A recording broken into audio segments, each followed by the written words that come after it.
이사야 60장 1절부터 3절까지 그리고 22절을 같이 읽겠습니다.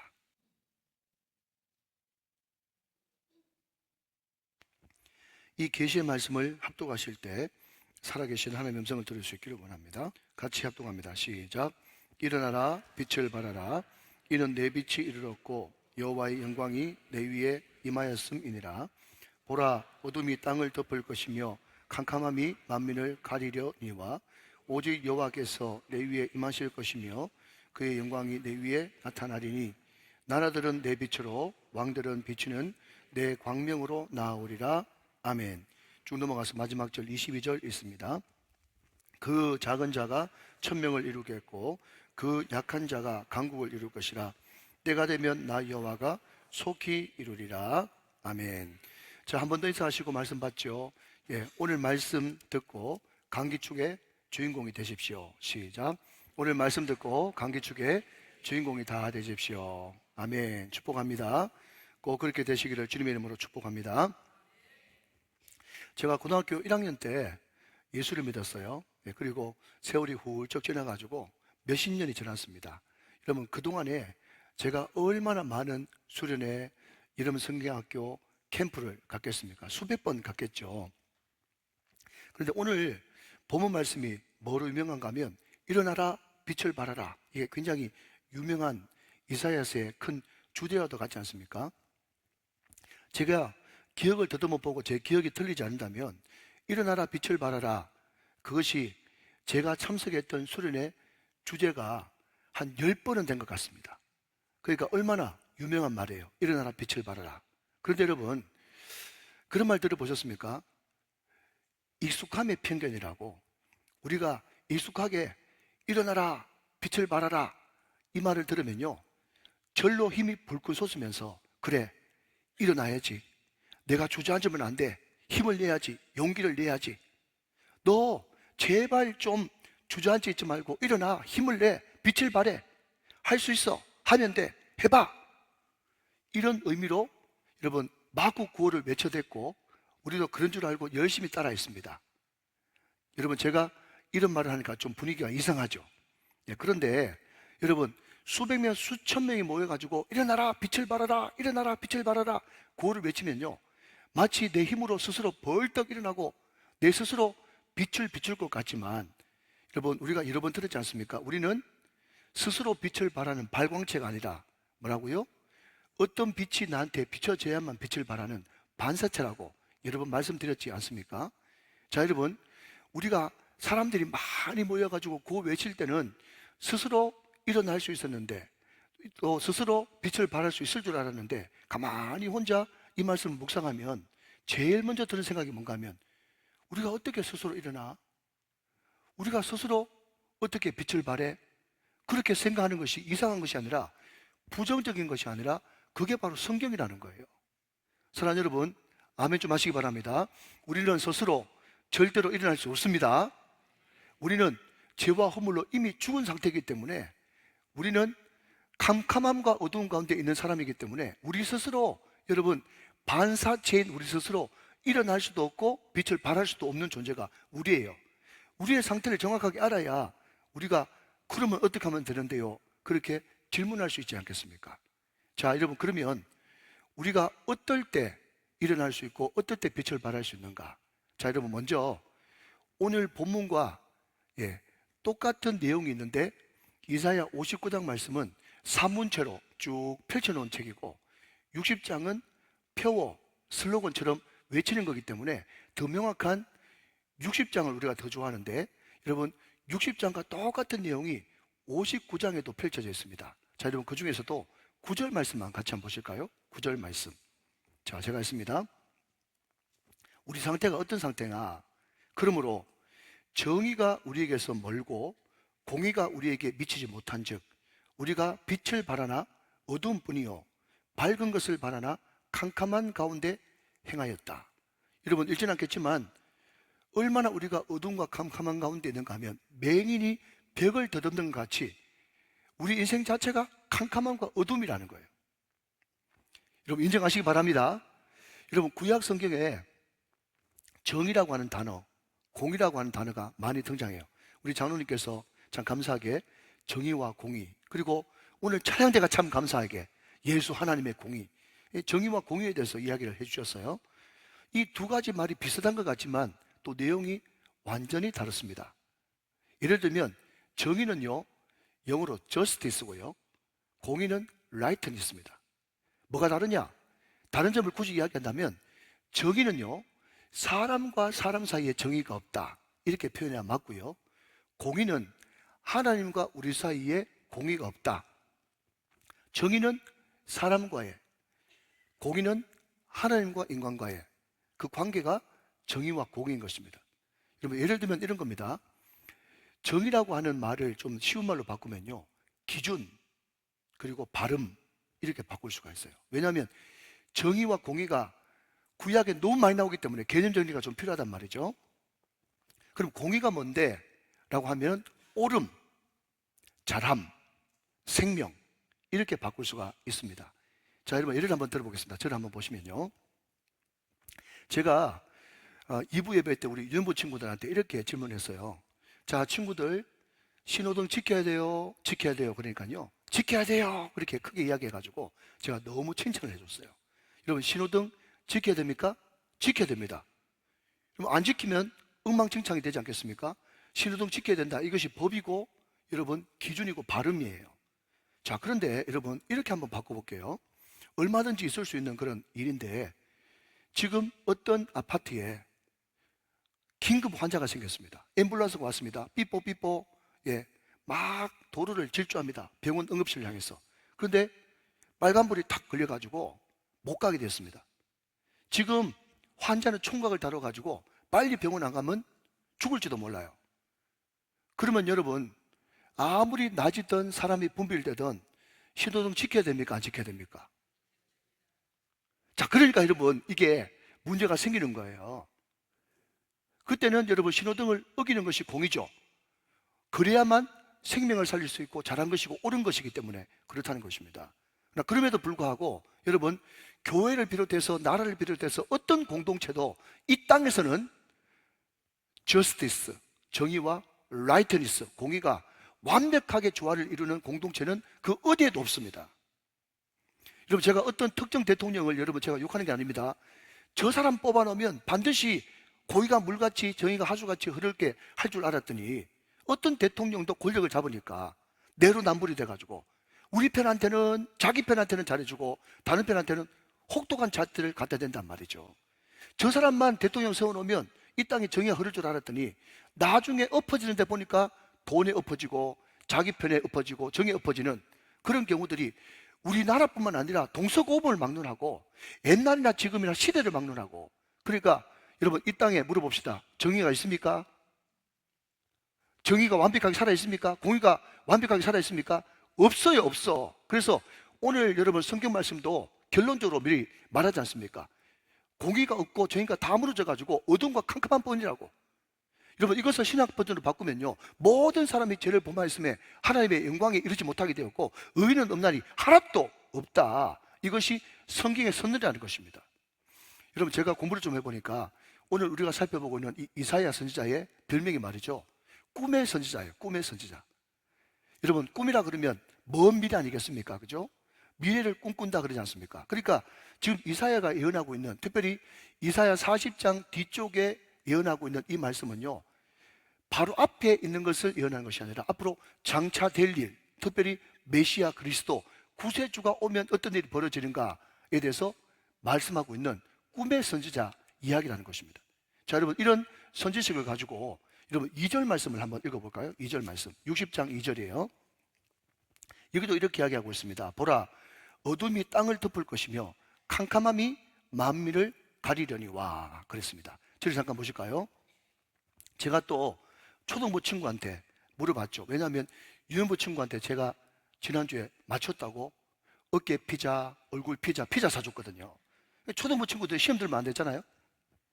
제가 초등부 친구한테 물어봤습니다. 여러분도 한번 대답해 보십시오. 오늘 2절 말씀 보니까 보라, 어둠이 땅을 덮을 것이고 캄캄함이 만민을 가리려니와 라고 이야기했는데, 그 만민에 내가 들어갑니까? 안 들어갑니까? 내가 들어가죠. 그러니까 저를 비롯한 여기 앉은 모든 분들이 다 만민 안에 들어가는 거예요. 이분들이 지금 상태가 어떤가 하면요, 어둠이 땅을 덮고 캄캄함이 저와 여러분을 가려가지고 우리가 예수를 알기 전에는요, 허물과 죄로 죽었던 지옥 백성의 신분이 우리라는 거예요. 그런데 허물과 죄로 죽었던 우리들에게 어떤 은혜가 임했는가 하면 2절 중반절을 보니까 한 번 더 띄워주시면, 오직 여호와께서, 여러분 보라, 오직, 이것은 니끈표 10개 11개라고 말씀드렸지 않습니까? 오직 여호와께서 내 위에 임하실 것이며 그의 영광이 내 위에 나타나리니.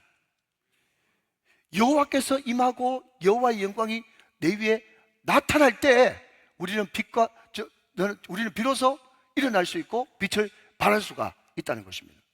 여러분 1절 말씀도 다시 가시면 1절 말씀도 똑같은 이야기입니다. 60장 1절, 일어나라 빛을 발하라, 그렇게 명령해 놓고요, 어떻게 그게 가능한데요? 그랬더니 이는, 그 이유는 내 빛이 이르렀고 여호와의 영광이 내 위에 임하였기 때문에. 이것이 전제되지 않으면 안 되는데, 빛이 네 가운데 이르렀고 여호와의 영광이 내 위에 임했기 때문에 너는 일어날 수 있고 빛을 발할 수가 있다는 거예요.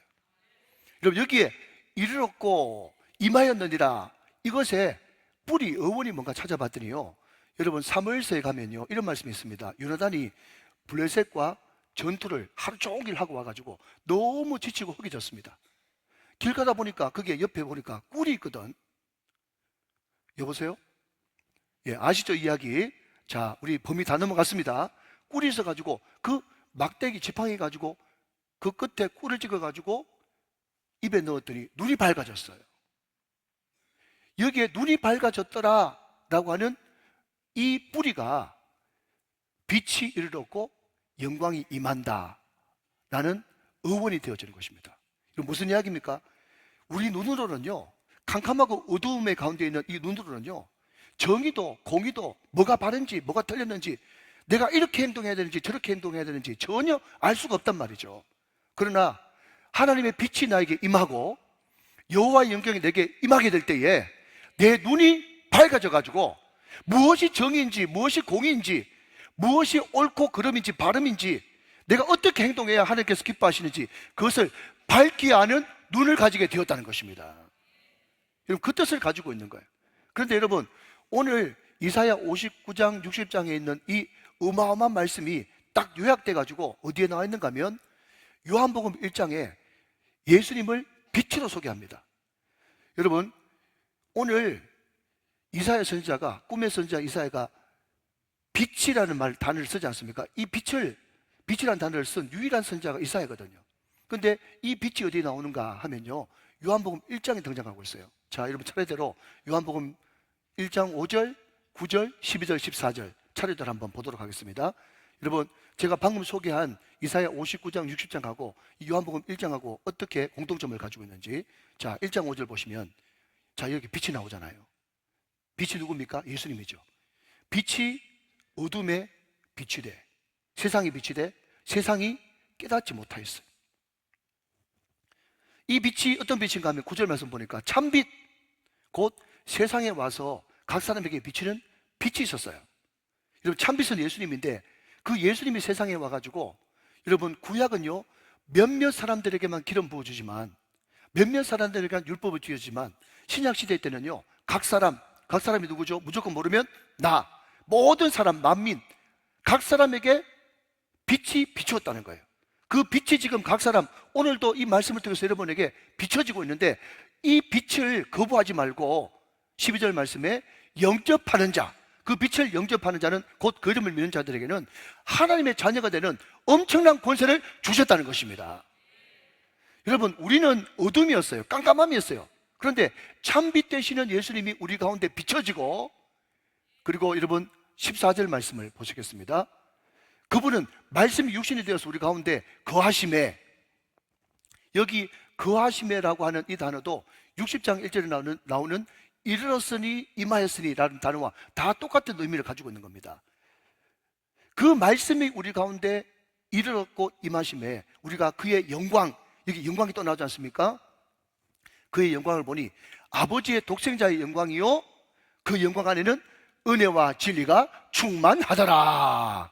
그렇게 말씀하고 있다는 거죠. 자, 여러분, 정리하면 이렇습니다. 다시 한번요. 여러분, 우리 스스로 일어날 수 있습니까? 아니요. 우리 스스로 빛을 발할 수 있습니까? 아니요, 못합니다. 우리 스스로는 절대로 하지 못하지만은, 그러나 우리 가운데 참빛 되시는 예수님이 찾아오시고 그 가운데 있는 은혜와 진리라고 하는 엄청난 영광이 나에게 임하게 될 때에 우리는 그 빛으로, 그 영광으로 얼마든지 일어날 수 있습니다. 얼마든지 빛을 발할 수가 있습니다. 그 이야기를 지금 구약도 신약도 하고 있다는 거예요. 여러분, 관권은 뭐죠? 관권, 열쇠, 자물쇠. 그게 관권이라는 게 한문이더라고요. 관권이 뭐냐? 어떻게 해야 잠글 수 있느냐? 어떻게 해야 열 수 있느냐? 가장 중요한 것이 뭐냐? 그것은 바로 여호와의 빛이고 여호와의 영광인 거예요. 여러분, 우리가 그토록 갈망하는 하나님께 영광, 강기축의 주인공, 이 모든 것의 관건은요, 가장 중요한 포인트는 내 가운데 여호와의 영광이 임하느냐, 여호와의 빛이 나에게 임하느냐, 하나님의 능력이 나에게 임하느냐, 이것이 키포인트라는 것입니다. 자, 그렇다면 여러분, 이미 답은 나왔습니다. 뭐죠? 그러면 어떻게 하면 여호와의 영광이 나에게 임할 수 있을까? 그만 알아보면 게임은 끝나는 거예요. 할렐루야. 여러분, 오늘 너무 중요한 말씀을 합니다. 그래서 여러분 담임 목사가 목이 좀 쉰 게 2부부터 너무 감을 질러가지고 3부는 좀 절제하도록 하겠어요. 자, 그러나 그럼에도 불구하고 오늘 이것만 제대로 잡으면 말이죠, 여러분 인생이 확 펴지는 것입니다. 여러분, 오늘 간증의 주인공들이 다 되시기를 주님의 이름으로 축원합니다. 여러분, 제가 잠깐만 옆으로 나갔다 다시 들어오면요, 제가 이때까지 우리 교회에서 목회하면서 늘 예배 드릴 때마다, 제가 강단에 올라올 때마다 조영규 목사님의 그 기도 제목을 제가 패러디 해가지고 뭐라고 두 주먹을 불 끈지고 여러분 외쳤는가 하면, Let's go together, Holy Spirit. 성령님 함께 갑시다. 그렇게 선포하고, 여러분 영적 전쟁을 선포하고, 오늘도 억눌린 자, 막힌 자, 답답한 자, 걸컬한 자가 이 말씀을 들으면서 시원한 은혜를 받게 해 주옵소서. 그래서 영적 전쟁을 하는 그런 마음으로 강단에 올라왔단 말이죠. 그런데 몇 주 전 제가 또 그런 마음으로 올라왔는데, 제가 예배를 인도하는데 갑자기 은혜의 훈훈한 훈풍이 불더니 마음속에 말할 수 없는 행복감이 막 올라오는 거 있죠. 아, 이런 건 처음이네. 말할 수 없는 행복감이, 말씀 잘하는데 말할 수 없는 행복감이 올라오는 거예요. 사랑하는 여러분, 말씀을 들으면서 행복하시기를 주님의 이름으로 축원합니다. 자, 그러면 어떻게 해야 여호와의 영광이 임할 수 있는가라고 할 때, 여러분, 내 영혼 속에 말씀이 계속해서 들려지고 선포되어지고 쏟아 부어질 때, 그 말씀을 통해서 우리가 하나님의 영광이 임재하는 것을 느끼게 됩니다. 여러분, 요한복음 1장 1절 말씀에 뭐라고 말씀하시는가 하면, 태초에 말씀이 계셨어요. 이 말씀이 하나님과 함께 계셨는데 이 말씀이 곧 하나님이세요. 여러분, 이 말씀이 하나님이시고 이 말씀이 육신에 대해서 우리 가운데 오셔가지고 계속해서 이 말씀이 내 귀에, 내 영혼에, 내 마음속에 선포되어질 때, 나는 나도 모르게 여호와의 빛이 그 말씀을 통해서 임하게 되는 것이고, 왜 그렇습니까? 예수님은 참빛이거든요. 그리고 여호와의 영광이, 예수님이 그 안에 계시기 때문에, 은혜와 진리가 충만한 예수님이 말씀을 통해서 내 가운데 계속 들어오시니까 내 마음 가운데 여호와의 영광이 임하게 된다는 것입니다. 사랑하는 여러분, 말씀을 정말 집중하시면서 이 말씀을 잘 들으시기 바랍니다. 말씀을 잘 읽으시기 바랍니다. 말씀을 때로는 연구하시길 바랍니다. 말씀을 때로는 암송하시길 바랍니다. 말씀을 때로는 묵상하시기 바랍니다. 여러분, 제가 말씀을 전하는 자지만 옛날에는 정말 어떨 때는 말씀을 너무 안 풀려가지고 쥐어짜대서 설교 말씀을 준비할 때도 있었지만, 요즘에는 말씀을 준비하는 것이 너무 새롭고 감사한 거예요. 왜냐하면 예수 더 알기 원하네, 크고도 넓은 은혜와 대속해 주신 사랑을 간절히 알기 원한다고 말씀을 연구하면, 여러분, 다른 분에게 은혜를 끼치기 전에 내가 먼저 은혜를 받으니까 얼마나 행복한지. 말씀 충만하면요, 여러분, 여호와의 영광이 임하게 되는 것입니다. 여러분, 시편 119편 105절 말씀 보니까 잘하는 말씀이잖아요. 자, 여러분 같이 앞을 보시면서 시편 119편 105절을 같이 읽습니다. 시작. 주의 말씀은 내 발의 등이고 내 길의 빛이십니다. 여러분, 이 말씀은 내 인생의 나침판이요 내비게이션입니다. 그렇게 이야기합니다. 여러분, 우리 통합예배를 드리니까 애들한테 나침판 그러니까 유년부 애들이 눈을 끔뻑끔뻑거리면서 그게 뭐하는 어디에 쓰는 물건인고 그러더라고요. 그래서 제가 나침판을 내비게이션으로 바꾸니까 금방 알아들어요. 예. 주의 말씀은 내 인생의 내비게이션이다 하는 겁니다. 자, 여러분, 시편 19편 7절부터 10절까지 좀 깁니다만은 너무 중요한 구절이기 때문에 제가 읽도록 하겠습니다. 잘 한번 보십시오. 여기 나오는 여호와의 율법, 여호와의 증거, 이 모든 것들이 다 하나님의 말씀을 가리키는 것입니다. 여호와의 율법은 완전하여 영혼을 소성시키며, 여호와의 증거는 확실하여 우둔한 자를 지혜롭게 하며, 여호와의 교훈은 정직하여 마음을 기쁘게 하고, 여호와의 계명은 순결하여 눈을 밝게 하시도다. 여호와를 경외하는 도는 정결하여 영혼까지 이르고, 여호와의 법도 진실하여 다 의로우니. 여러분, 이렇게 놀라운 말씀이기 때문에 10절 말씀 같이 읽습니다. 시작. 금 곧 많은 순금보다 더 사모할 것이며 꿀과 송깃꿀보다 더 달도다. 아멘, 아멘.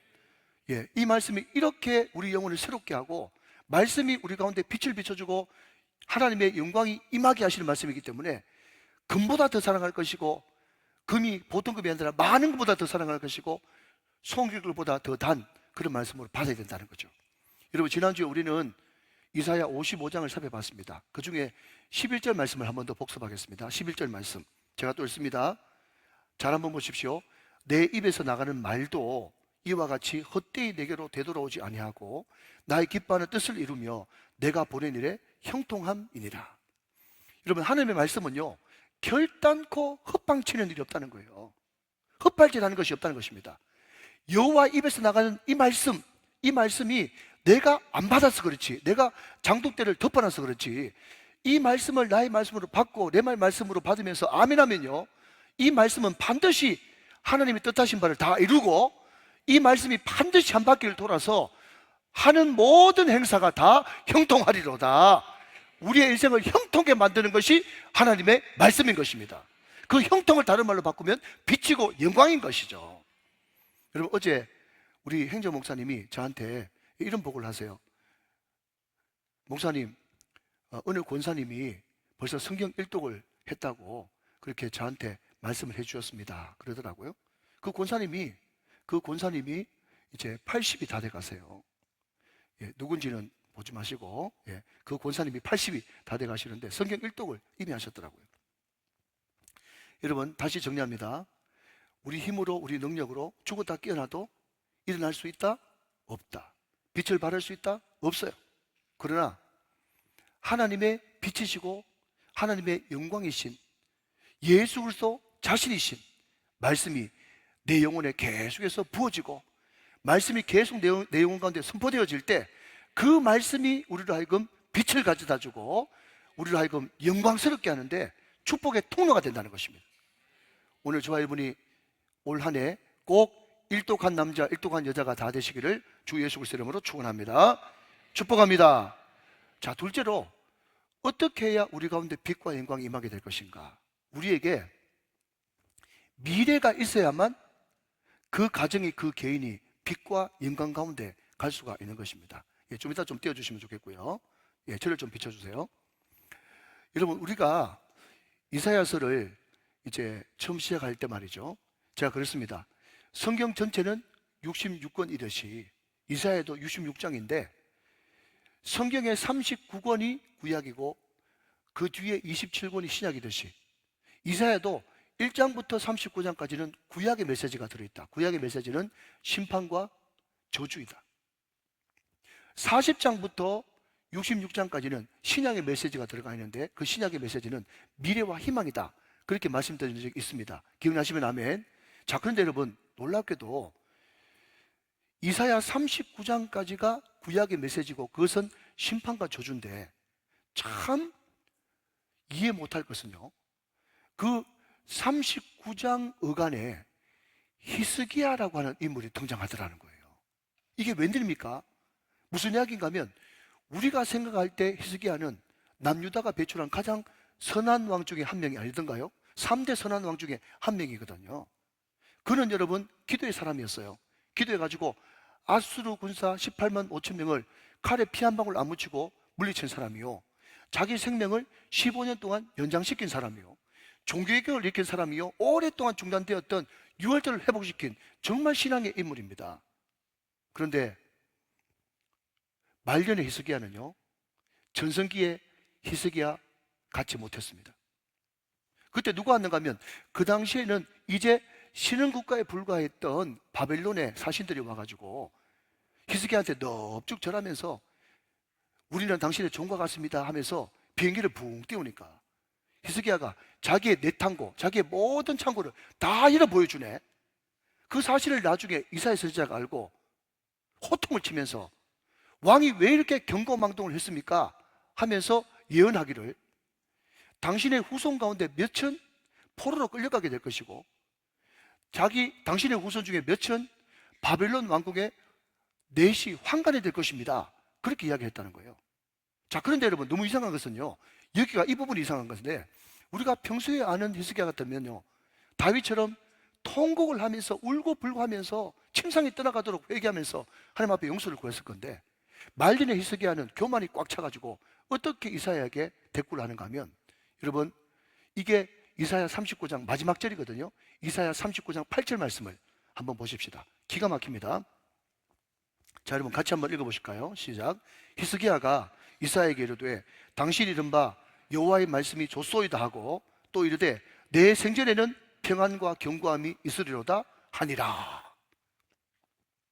여러분, 우리는 그냥 글로 읽으니까 그냥 이렇게 보지만 말이죠, 우리는 또 제3자니까 그렇구나 하면서 이렇게 볼 수 있지만, 만약에 여러분 히스기야 후손이 이 사실을 알았다 그러면 할아버지 미친 거 아니야? 할아버지 정신이 어떻게 된 거 아니야?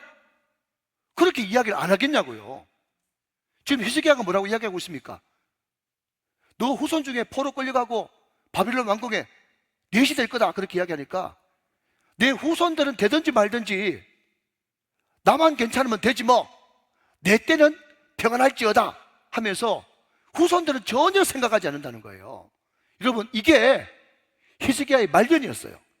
그러니까 전체를 보면요, 전체의 공과 간을 보면 히스기야는 선왕왕 맞고 남유다의 3대 선왕왕이 맞는데, 이사야 구조를 보면요, 히스기야는 아주 못된 왕이고 심판받아 마땅한 왕이라는 거예요.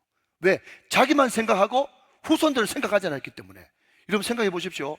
내가 아무리 지금 잘 나가고 똑똑하고 사람들이 박수 쳐줘도 내 아들이 망난이고 내 손자가 비행소년이면 말이죠, 그 집안이 어떻게 되겠어요? 희망이 없잖아요. 미래가 없잖아요. 집안 자체가 어둠과 깜깜함 아니겠습니까? 그러나 나는 지금 좀 부족해도 내 아들이, 내 손자가 정말 하나님을 경외하고 믿음생활을 잘하면 그 집은 앞길이 환하게 열려있는 밝은 집안인 줄 믿으시기 바랍니다. 그런 의미에서 히스기야는 너무 여러분 집안이 지금 앞이 깜깜한, 한치도 내다볼 수 없는 어두움인 것이에요. 여러분, 히스기야가 기도해가지고 아수르 18만 5천 명을 물리쳤습니다. 그죠?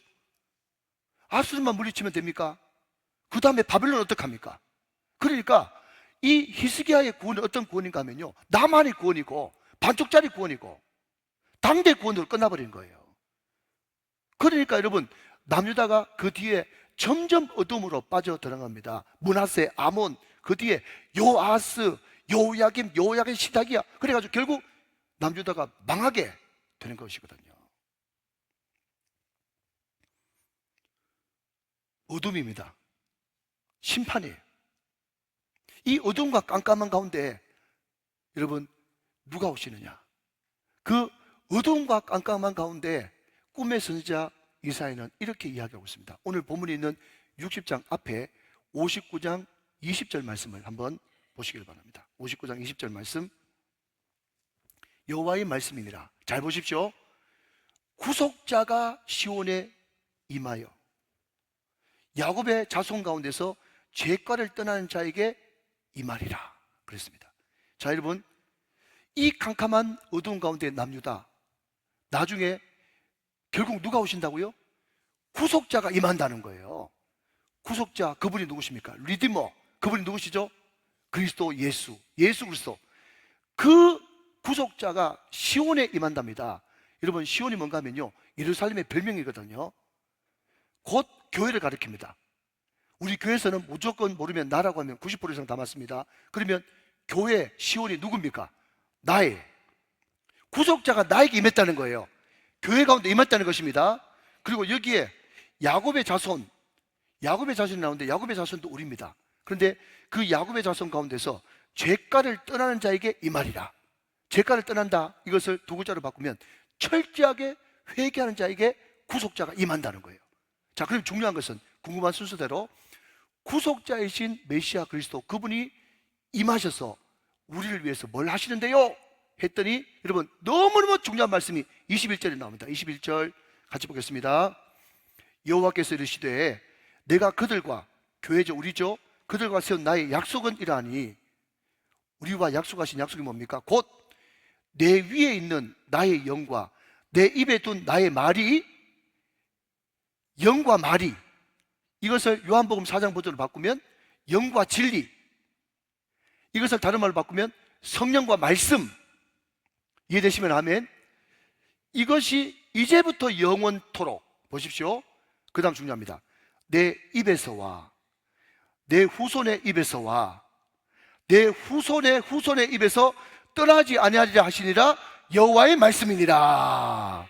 할렐루야. 사랑하는 여러분, 이 말씀이 뭡니까? 지금 구속자가 뭘 가지고 오시는가 하면요, 그 위에 성령이 계시고 그 입에 말씀이 계신데, 이 말씀이 내 당대에 성령 충만, 말씀 충만 받아가지고 여러분 충만히 부흥을 경험하는 것으로 끝나는 것이 아니라, 여러분 이 영과 말씀의 대상자가 너희 당대로 끝나는 것이 아니라 너희 후손에게와 내 후손의 후손에게 영원히 임하리라. 여호와의 말씀이니라. 여러분, 방점을 팍 찍는 것입니다. 사랑하신 여러분, 축복합니다. 우리 당대에 소낙비 같은 은혜를 받았다면, 우리 아들, 딸 때에 포포스 같은 은혜를 받고, 우리 손자, 손녀 때에 강수 같은 복을 받으며, 여러분 후손의 후손들에게 바다 같은 은혜가 임할지어다. 여러분, 그래야만 그 가정이 희망이 있고, 그래야만 그 가정에 소망이 있지 않겠습니까? 여러분, 그런 가정을 신앙의 명가문이라 이야기하고, 이것을 다른 말로 바꾸면 여호와의 영광이 임해 있는 가정이라고 말씀하고 있다는 것입니다. 사랑하신 여러분, 오늘 이 축복이 우리 후손들에게, 우리 후손의 후손들에게 충만하게 흘러넘치게 되시기를 주 예수 그리스도의 이름으로 축원합니다. 여러분, 우리 가정에, 우리 교회 가운데 미래가 있어야 그 교회가, 그 가정이 영광스럽고 빛이 비춰지는 것입니다. 할렐루야. 자, 여러분, 마지막으로 하나님의 빛이, 하나님의 영광이 누구에게 임하느냐, 오늘 보면 22절 같이 한번 읽어보겠습니다. 22절 말씀. 자, 너무 중요한 말씀이니까 자, 집중해서 같이 한번 읽어봅니다. 시작. 그 작은 자가 천명을 이루겠고 그 약한 자가 강국을 이룰 것이라. 때가 되면 나 여호와가 속히 이루리라. 그랬습니다. 자, 여러분, 오늘 이 말씀 보니까 작은 자가 천명을 이루고 약한 자가 강국을 이룬대요. 그러면 궁금한 순서대로 똑똑한 사람들은 질문하겠죠. 그러면 목사님, 작은 자는 누구고 약한 자는 누굽니까? 이렇게 이야기해야 되잖아요. 왜? 작은 자가 천명을 이루고 약한 자가 강국을 이루니까. 따라오고 계시죠? 잘 따라오셔야 됩니다. 여러분, 오늘 너무 중요한 말씀입니다. 그러면 여러분, 제가 묻죠. 자, 여러분, 그러면 여기 등장하는 작은 자는 누구고 약한 자는 누굽니까? 모르면 무조건 맞습니다. 여러분이 작은 자고 약한 자예요. 그러면 여러분, 어떤 사람은 이런 이야기 하는 분도 계실 거예요. 내가 무슨 근거로 작은 자고 무슨 근거로 약한 자입니까? 이렇게 물어보신다면, 여러분, 누가복음 14장으로 가보니까 거기에 어떤 큰 부자가 나오는데, 큰 부자가 큰 잔치를 벌였어요. 잔치를 벌였는데, 여러분, 이스라엘은요, 큰 잔치를 벌이면, 특별히 자기 아들 결혼식 이런 게 있으면요, 2번 초청장을 보내거든요. 예를 들면 여러분, 2달 전에 한번 보냈다면 1차 초청장, 이제 한 열흘 정도 남겨놓고 하인들을 쭉 풀어가지고 1차 초청장을 부른 사람을 다시 한번 쭉 하면서, 이번에 꼭 오실 건 맞죠? 지난번에 오셨다고 하니까 약속 지킬 건 맞죠? 그렇게 쭉 제가 2차 초청장을 돌렸다는 거예요. 근데 이게 웬일입니까? 초청장을 그렇게 많이 돌리고, 그때는 철떡같이 아이고 가야죠, 암 가야죠, 그렇게 이야기했던 사람이요, 갑자기 그 하인들 앞에서 노래를 부르는 거예요. 노래를. 한 명도 좋은 사람이 없지만 제가 정신이 번뜩 들도록 노래를 한번 불러볼게요. 노래를. 죄송해요, 죄송해요, 정말 잔치에 갈 수 없어. 장가 가야 하고 소도 사야 하고 농가 밭에 할 일도 너무 많아. 이 어찌하리. 죄송해요.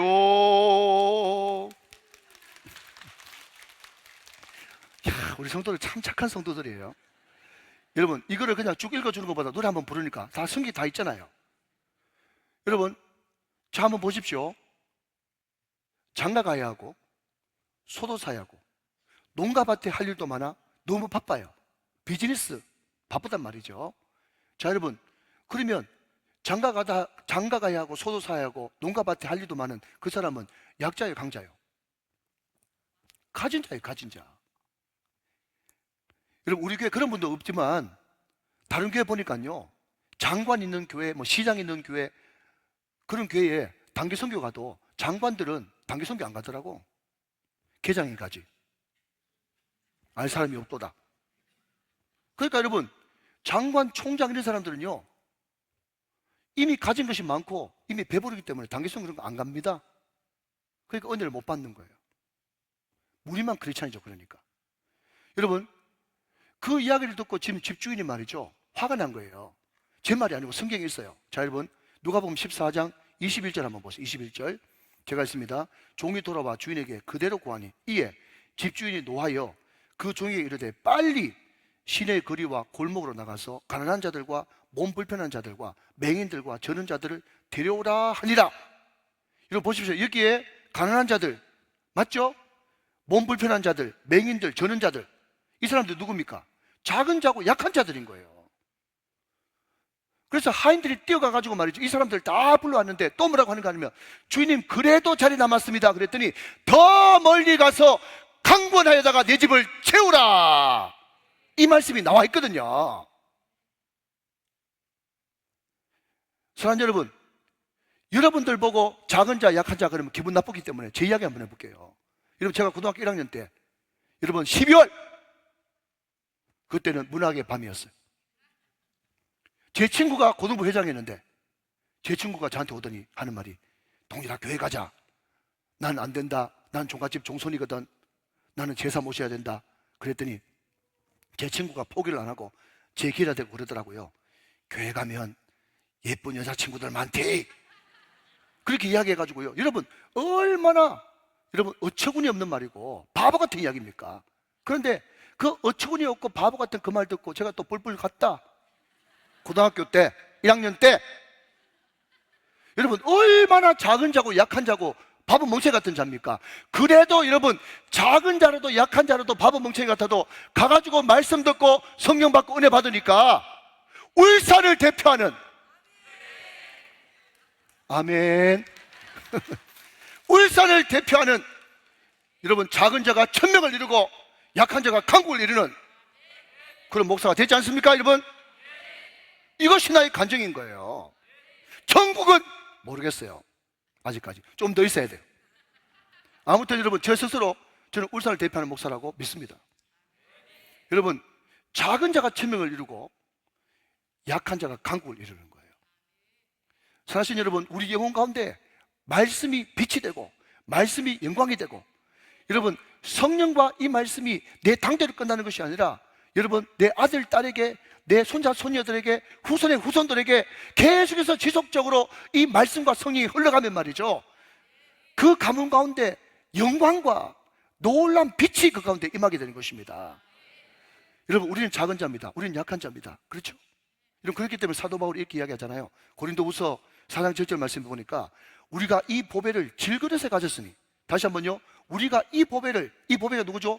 예수 그리스도를 작은 자, 약한 자, 정말 볼품없는 질그릇 나에게 가졌으니 이는 심히 큰 능력이 하나님께 있고 우리에게 있지 아니함을 알게 하려 함이라. 여러분, 우리는 약하기 때문에, 부족하기 때문에, 우리는 무능하다는 것을 알기 때문에 우리는 날마다 여러분 두 손을 모으고 무릎을 땅바닥에 팍 꿇고 말이죠, 하나님, 저는 약합니다. 저는 작은 자입니다. 저는 부족한 자입니다. 저는 무능한 자입니다. 라고 여러분 기도하는 무릎을 땅바닥에 탁 꿇을 때 그때 어떤 현상이 벌어지는가 하면요, 내 질그릇이 팍 깨지는 거예요. 질그릇이 팍 깨지면 여러분 망하는 것이 아니라 질그릇이 깨지는 순간에 질그릇 안에 있는 보배 되신 예수 그리스도의 그 아름다움과 영롱함이 나를 통해서 빛을 발하기 시작하는데, 여러분 바로 그때 하나님의 심히 큰 능력이 나를 통해서 임하게 되어서 여러분 작은 자가 천명을 이루고 약자가 강국을 이루는 놀라운 역사가 현실 가운데 나타날 줄로 믿으시면 아멘 하시기 바랍니다. 지극히 심히 큰 능력이 보배로운 예수 그리스도 그분께 있는 것입니다. 내가 낮아지면 낮아질수록 NIBC Not I but Christ, 나는 죽고 예수로 사는 삶, 예수가 내 안에서 빛을 발하기 시작하면 바로 그 개인의, 그 교회의, 그 가정에 여호와의 빛과 영광이 임하게 되는 것이에요. 이제 말씀 맺으려고 합니다. 제가 오래전에 기사를 하나 보니까요, 우리나라 최고 기업 S사의 기술총괄 부회장 이모 씨가 계셨어요.